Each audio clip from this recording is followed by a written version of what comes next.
There, I got audio and video now. I don't know what you heard from my intro, but let's cut it short and let's get into the stream. Today's portfolio adjustments, risk tolerance considered. Today's episode is sponsored by Change Angel, the non-custodial swap exchange for social goods. Stop depositing on exchanges, not your keys, not your crypto, non-custodial DeFi, or nothing at all. Bam! Let's pop it over to the main screen and see who's in the stream. RR's in the house. Waves in the house. Jared, it's midnight here, so I have a question regarding balance, IP gains, protection, permanent loss protection, case study using USDT 40K. Should I split? Well, I can't tell you what to do. Only you could decide what to do. In permanent loss protection, BNT Ethereum, if you're doing a protected pool of Ethereum on Bancor, it's not. There's impermanent loss protection, but you don't have impermanent gain protection to the downside, albeit that is it's comparable to a risk on position. You're basically holding Ethereum plus trading fee yield plus incentivized yield. So that's the point of Bancor's pools and why they're a significant component of a well-structured portfolio. Personally, I skew towards risk adverse. I actually prefer the impermanent loss. I want impermanent loss because coupled with impermanent loss is impermanent gain to the downside, which nobody talks about. I think I'm the only person that talks about it. So I'd probably do like a 70-30, 70% Ethereum USDT in a double-sided pool that has impermanent loss, which also offers impermanent gain to the downside. I don't trust shit. I don't trust these banks. I don't trust these countries. I don't trust any of it. I want protection to the downside. I will sacrifice upside any day of the week if I could have protection to the downside. That's it, period. Bottom line, done. Boom. So 70-30. 80-20? If you 90-10? Maybe you don't want to be risk on at all. So frankly, I'm basically risk minimized. And I'll go over some of my positions. I'll go over most of my positions today. We'll have some fun. How does it actually work simultaneously to our advantage? So impermanent loss is folks only thinking about upside. Ethereum to 10,000 and oh, I'm not going to make as much money as possible. Stop thinking about how much money you're going to miss out on to the upside and start thinking about how much money you could potentially lose if things go down. They can go down. They could go down for a long time. They could go down unexpectedly. They could go down for the wrong reasons. They could go down for the right reasons. It doesn't matter. The point is, it's called risk. The point is, it's an unknown. The point is, all we could optimally do is be best prepared as possible for up or down. Lewis says, hey, Noah, pop over to the main. Yeah, pop it over to the main screen. Nikolai, morning Noah, what's up? What's up? John says Alpha announced some interesting soon to be released staking opportunities in token economics. So one of the few, I mean, I have some Alpha a little bit. I have like $5,000 worth of Alpha. Threw it in a Bancor pool, a little bit of Alpha. It's like point, it's a fraction of a percent. what I got going on. I don't know. I love alpha. I have a relatively large Ethereum USDC position, earning 68% APY at a 1.5x, relatively risk minimized. I love these positions. I wish there was a WBTC USDC pool that wasn't like just nobody uses it. I've had to create Uniswap pools to pair with USDC. People are so obsessed with missing out on Ethereum to 10,000, missing out on Bitcoin to $250,000. People are so obsessed with missing out on gains, they completely neglect protecting against loss. So they don't pair with USDC. They want exposure to two volatile assets, WBTC and Ethereum simultaneously. So I like Alpha. I think they've done a wonderful job, and they're heading in the right direction. And they have some very powerful smart contracts. They call them spells. Aside from Alpha, my new favorite protocol is Power Index. This is actually is these are the coolest smart contracts. These are so cool what they do. Just smart contracts. Really cool. So this is what really catches my eye.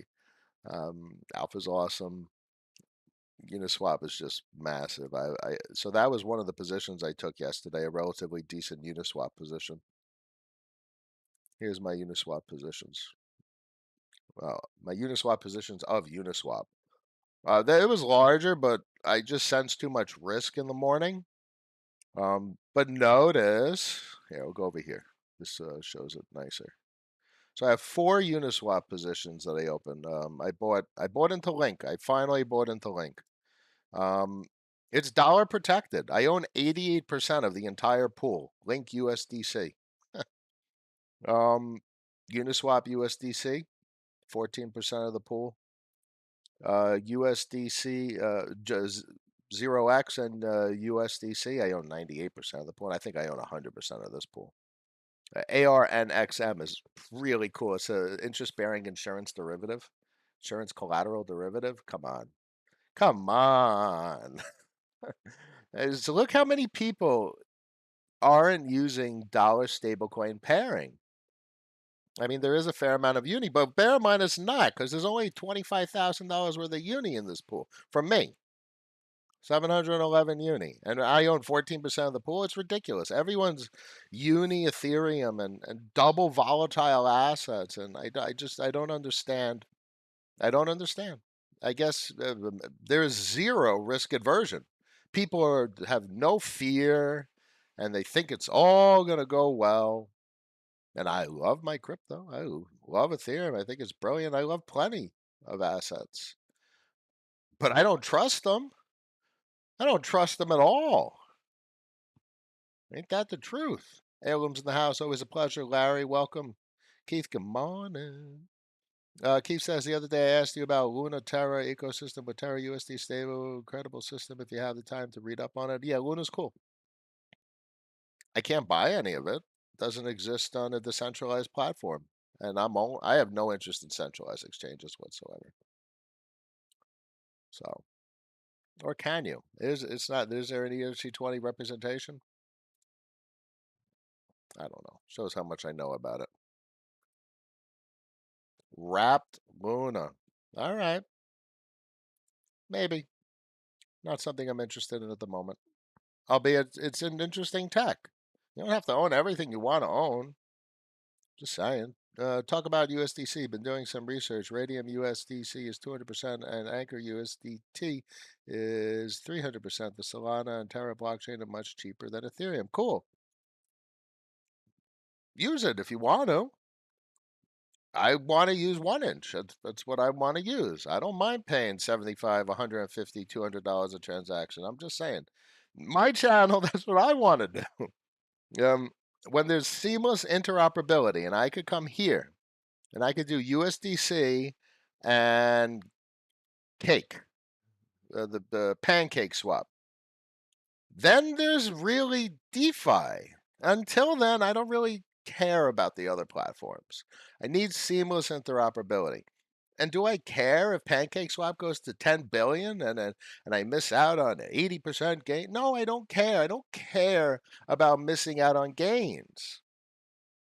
I don't care about missing out on gains. What I care about is protecting against loss and being exposed to appreciation, exposed to asymmetrically appreciating assets. Let me show you what I mean. I had a bunch of Uniswap. If Uniswap goes 100%, I will not turn $25,000 into $50,000. It will be less.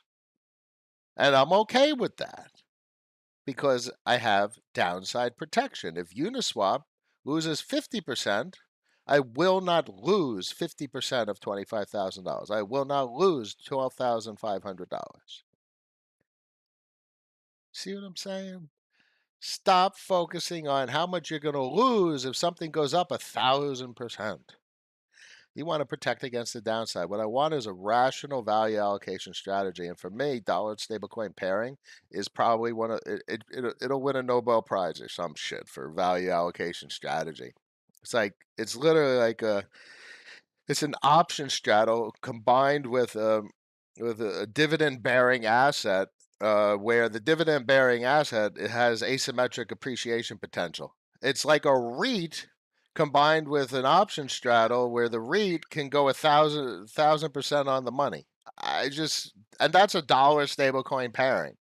Folks looking for too much gains are missing out on the dollar protective positions that are possible. Larry, I can't afford the fees on Ethereum. What do you think about that strategy, Noah? Yeah, it sounds good. Play with the other chains. You're not going to get the liquidity. You'll get liquidity on BSC, Binance Smart Chain, but I just don't trust it. I don't, as a U.S. citizen, I'm not legally allowed to access it. I'm not going to use a VPN to access a system I'm not legally allowed to use. So I don't trust for a second that I'll get my money out. So I can't use it. Me, I can. You guys are welcome.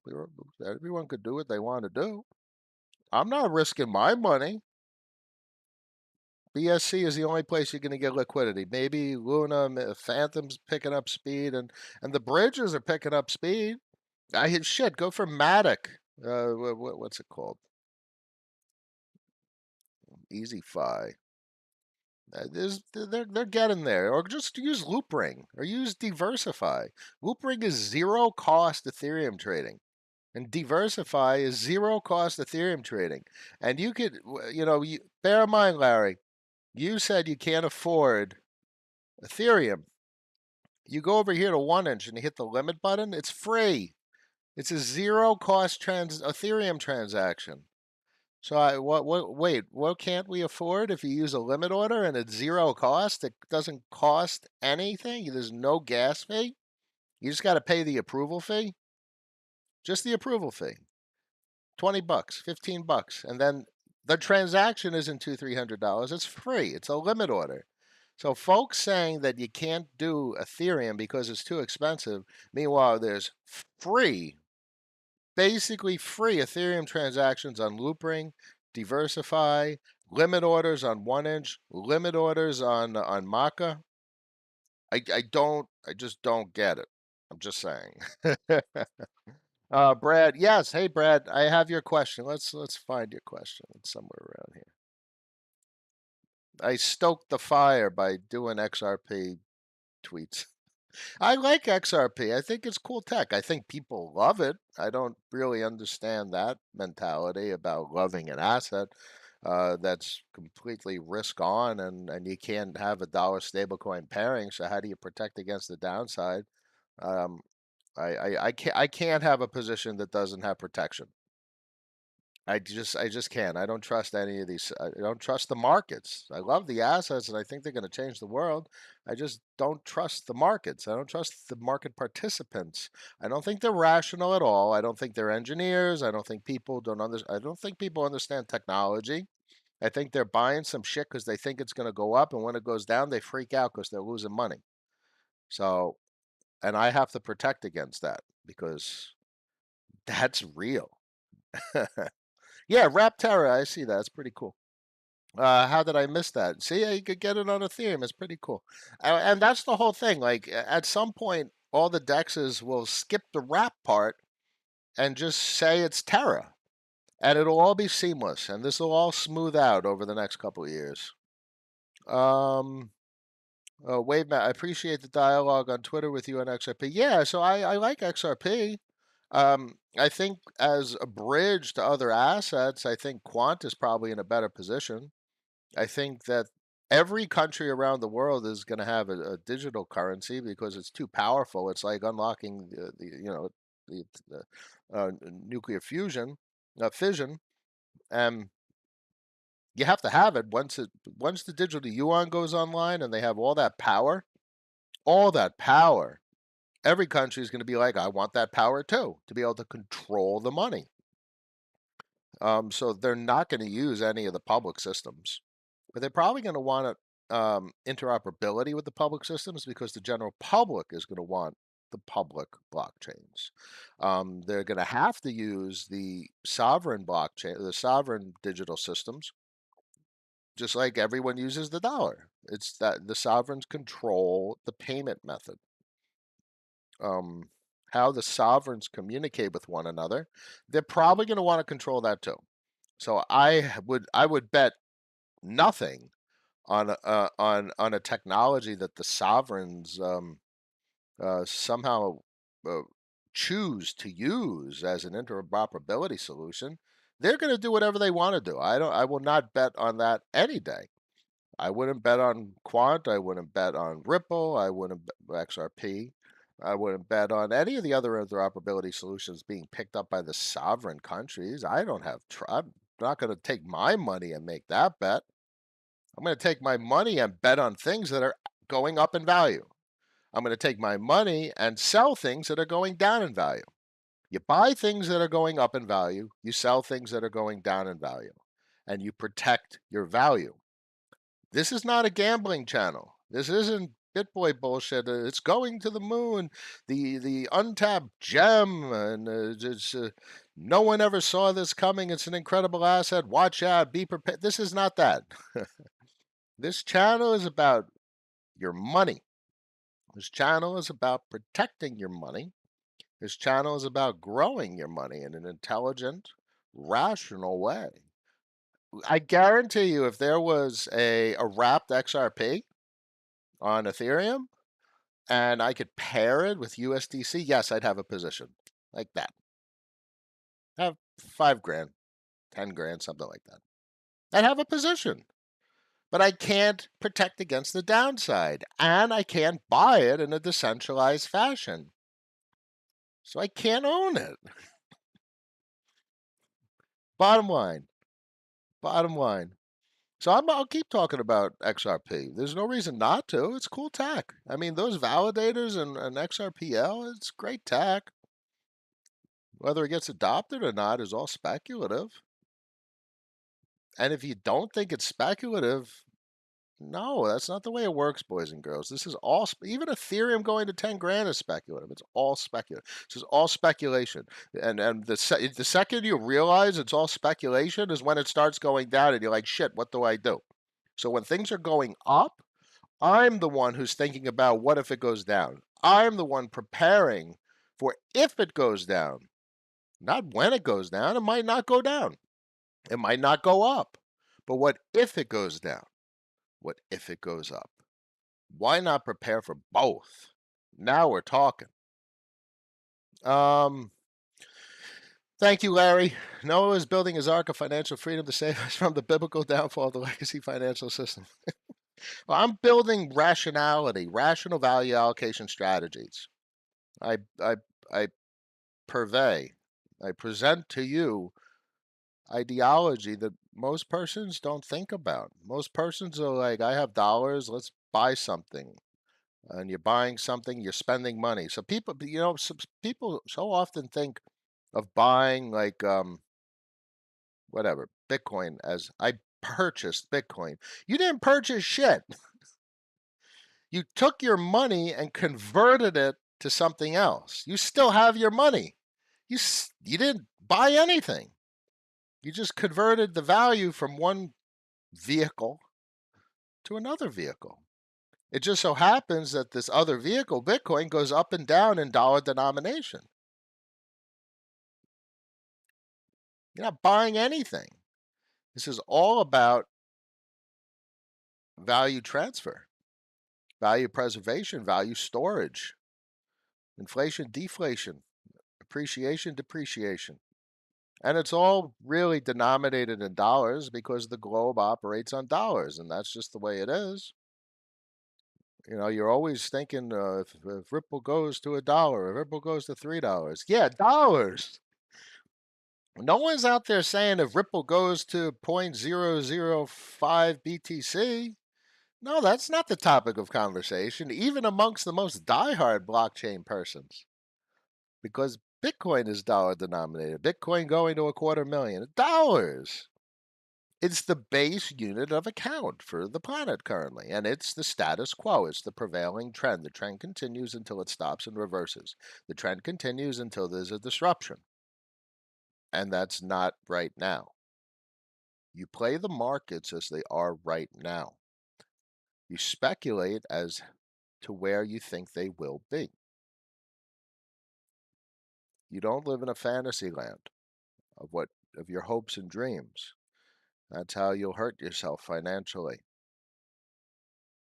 You got to be real. The first person to be real with is yourself. And the first thing to respect is your portfolio. Because if you respect your portfolio will respect you. So show your portfolio some respect, boys and girls. Okay. Hey man, let's do Brad's question. Hey man, can't make it to stream, but two questions. Have you discovered? So no, I don't really look into. Well, the newer coins, the ones that really tweak my fancy are YLA and PIPT, and they're indexes, digital smart contract driven indexes. So I think this index is awesome, and YLA is, what the heck am I doing buying USDC? I'm going to buy YLA. I wish there was a bit more liquidity. So that I hope this particular index grows over time, but this is where to store dollars in YLA. Anytime you feel there's too much risk in the market, which is what I did this morning, I had 100% more of this position. I trimmed it about 50%, um, and I moved it into USDC, and I moved that USDC into Aave, wherever it is. It's not connected, or maybe it is connected. Should be connected.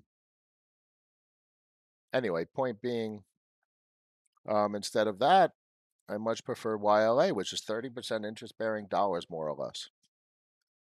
The risks from the smart contracts aside, but we're taking risks all the time, and the art of what we do is risk management and how we respond to risk and how we prepare for risk and how we structure our portfolios to consider risk, be considerate of risk.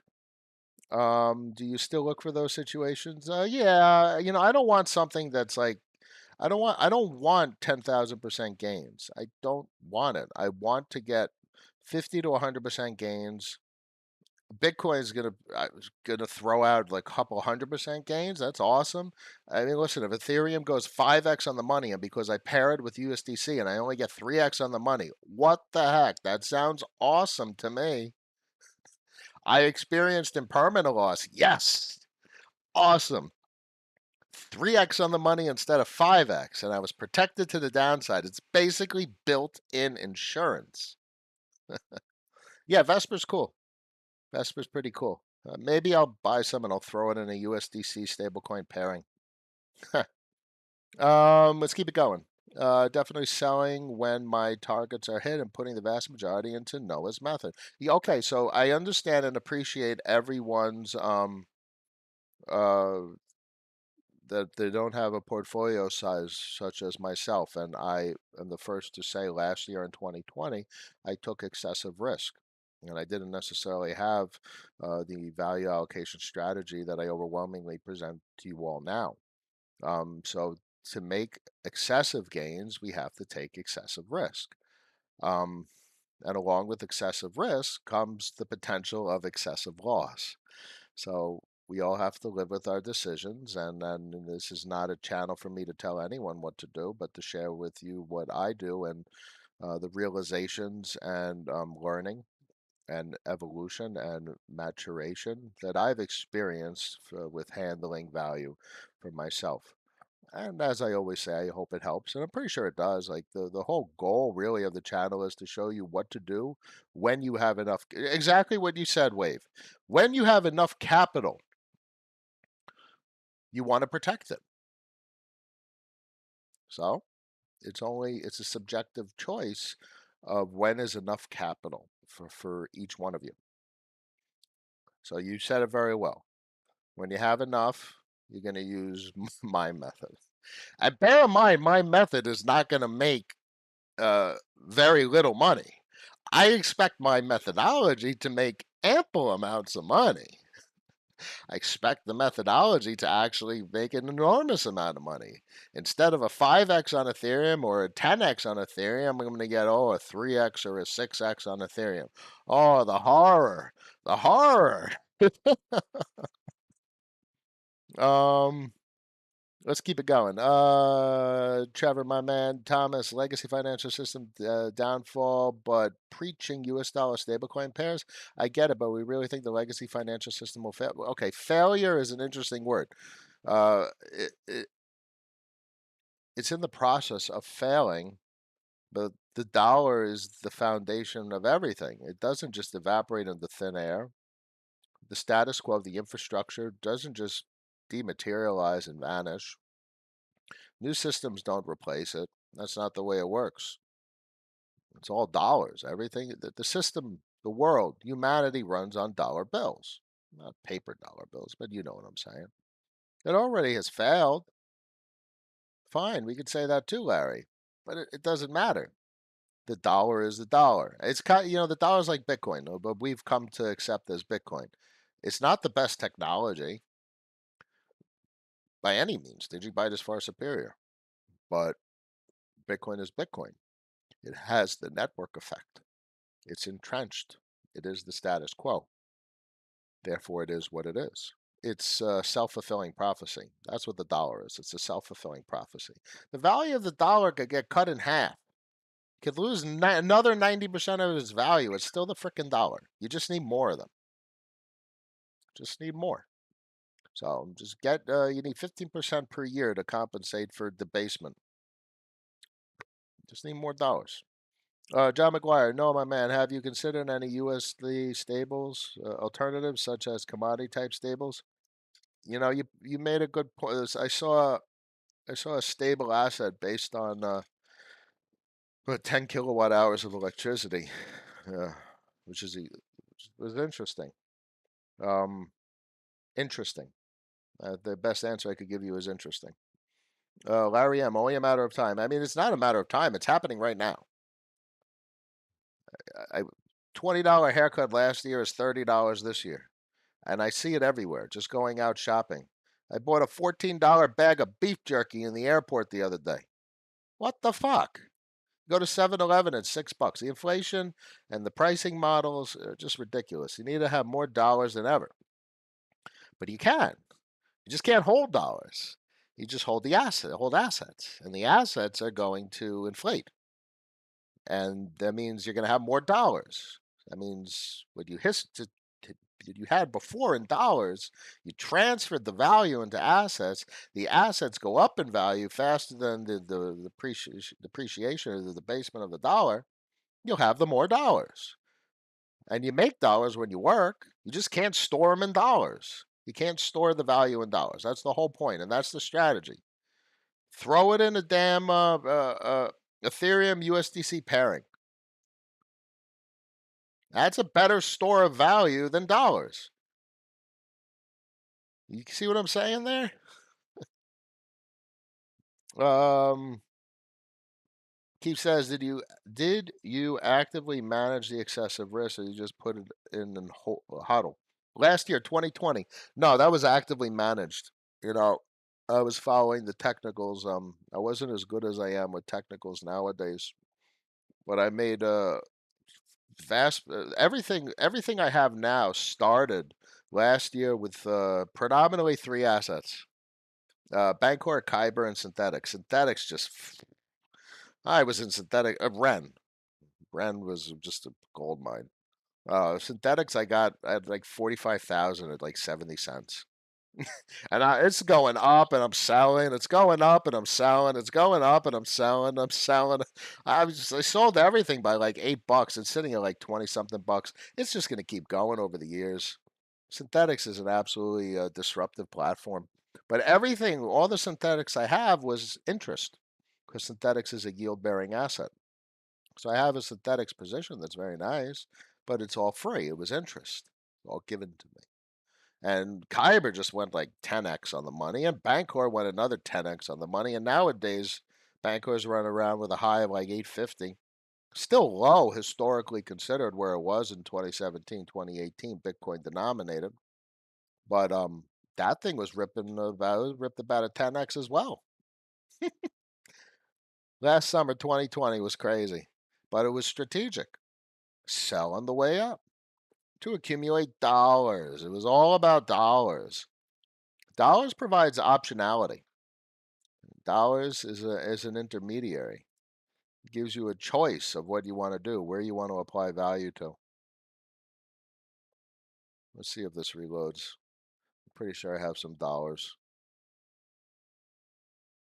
Dollars. Yeah, I got a couple dollars. I don't know why. Need to deposit. Something's funny. You know what it is? My system gets so overloaded when I run the stream. It's okay. Anyway, so Quant was catching my eye. I got a bunch of probably all XRP responses to catch up on, which is cool. I like the conversation. I'm an engineer. I appreciate technology, and I have no bias. I'm not tribal. I like Ethereum, but I like the other chains. You know what I like? I like stuff that has momentum and network effect. Stuff that is going up. If it goes up, great. If it's going down, that's not so great. That's the name of the game. All right, let's wrap it up. 12:15 p.m. on a Tuesday, March 23rd. Hope this stream helped today. Manage your risk. Cover your downside. I told you guys I took some positions. I did take a 1-inch position. Told you guys on Twitter the other day it probably wasn't, but man, I was scared down here. I dumped half the position, thinking that trend would hit resistance. But that's a heck of a trend. I thought this was going to flip support into resistance. It still may. I mean, you see in the 200 EMA, the 200 SMA, and the 100 SMA uh, converge onto trend support. Eh, Well, that's a heck of a dollar denominated compression, USDT denominated. But right now it's sitting on basically the 200 EMA, SMA, and 100 SMA as well. That's a heck of a convergence of long term moving averages. I wish it was above the guppies because if you go over to Uniswap, you're above the guppies on the daily. This is a powerful chart. Look at the bullish MACD signal cross. Look at Stoke, not even above 80. Look at RSI is in a great position for a significant rip to the upside. I mean, significant rip. You could easily see this go 20, 30, 40, 50%. I mean, look what it did back here, back in January. That was a heck of a rip. And from here, so look, midstream where you are, it was basically all, the entire leg up was from where we are in the RSI. Crazy. That's pretty cool. Guppies are basically a collection of short-term moving averages, as you can see. 3, 6, 9, 12, 15, 18. It's just a slew of the short-term moving averages up to the 200 EMA, which is the white line that I follow. You won't see the 200 on the daily. It doesn't have enough data points, but you'll see it on the 4-hour. There's the 200. So it's sitting on support. It takes a lot of bearish momentum to push through long-term moving averages. It takes less momentum to push through the guppies, but basically the combination of the long-term moving averages and the guppies, and you really see where your support and your resistance is. You know, 1 inch is hanging on. It's below the guppies, so it has that lack of firm bullishness. But it's on trend support and it's on significant long-term moving average support. There's three supports. You got price action support, you got long-term moving average support, and then you got trend support. Those are the three supports for the technical analysis folks that want to look for, reasons why shit will either continue to go up or start going down. Wave, my man. I'll see you on Twitter. Lewis, thank you for the stream. Always a pleasure, everyone. 12:18 p.m. on a Tuesday, March 23rd.